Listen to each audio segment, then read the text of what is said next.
Hyvää iltaa. Suomen ulkopolitiikka on puhuttanut pitkin syksyä. Meillä on täällä studiossa ulkopolitiikan asiantuntija, ulkosukeltaja Paasio.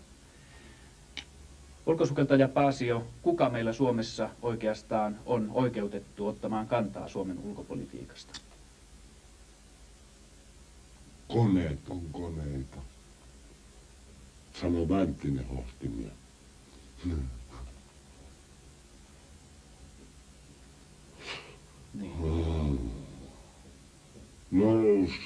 Se nous, kun himasen palkka.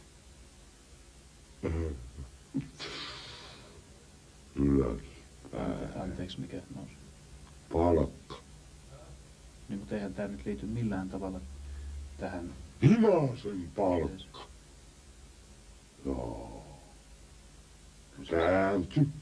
Käänty.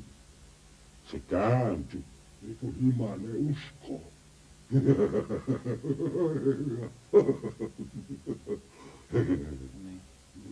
Niin, mutta siitä, että kuka meillä saa itse asiassa keskustelu ole avointa käytävää keskustelua. Ja mitä tässä nyt oikeastaan pelätään? Ulkovaltojen mahdollista tuomiota, Suomen virhearviointia. Ja eikö tämä nyt käänny ikään kuin Suomen sisäiseen pelkoon siitä, että ei tiedetä mihin meidän itsemme pitäisi ottaa kantaa, eikä siihen, että...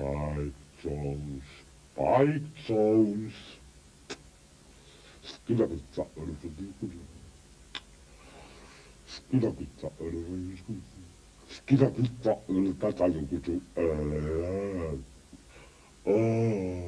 Hätä. Kiitos, kyllä. Kiitos.